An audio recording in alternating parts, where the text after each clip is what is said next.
Welcome to another episode of SpeedRun. Last year Timmy and I had a heap of fun doing Project Daily, and I thought, why should Timmy get all the fun? So, here's Project BigRig.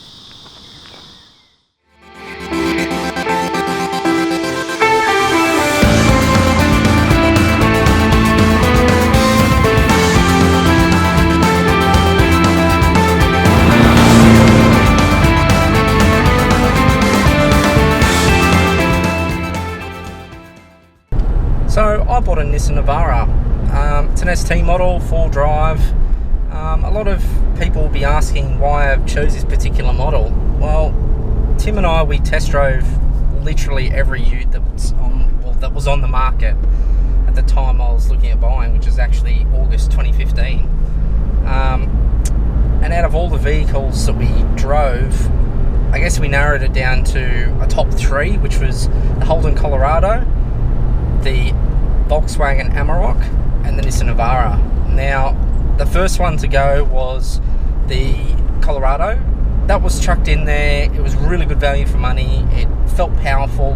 It drove quite well, but considering I do 35,000 Ks per year, it just didn't feel quality enough, didn't feel comfortable enough, which I guess segued into the Amarok and the Navara.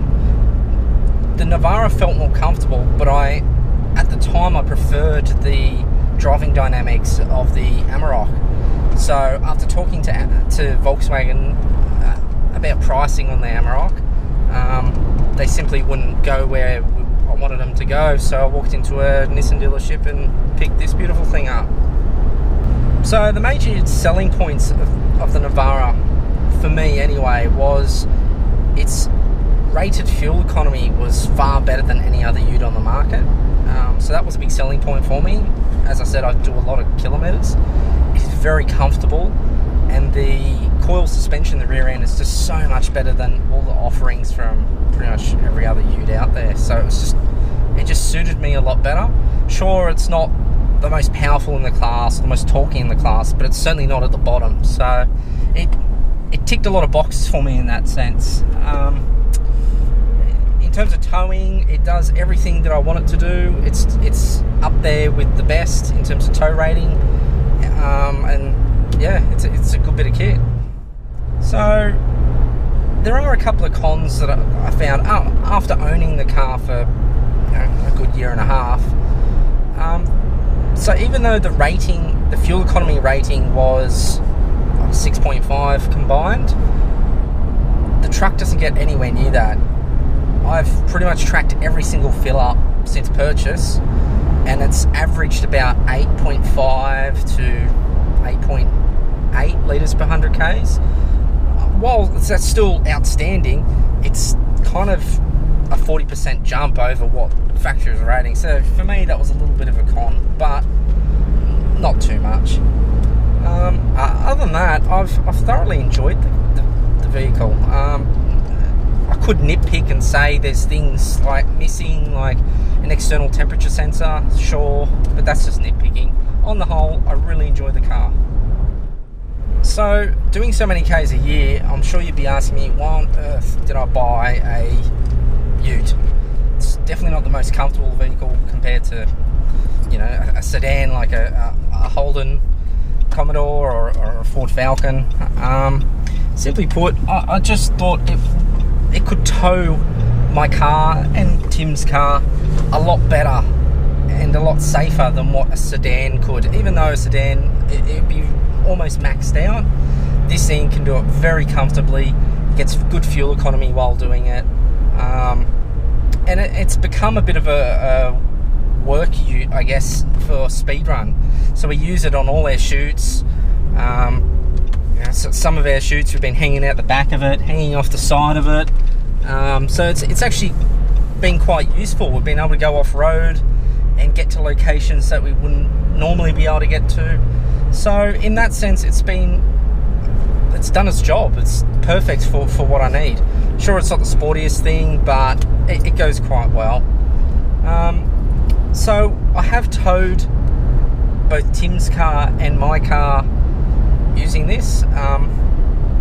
Tim's car with a new trailer that I've purchased. I've purchased a Brian James trailer to suit my car, with tilt bed, and it's actually quite low to the ground. It's tows really, really well. And behind this, with Tim's car on it, it comes to about 2 ton all up, and with my car it's probably 2.4, 2.5 ton, around there. Taking Tim's car to Sydney, fully loaded, we had tools in the back.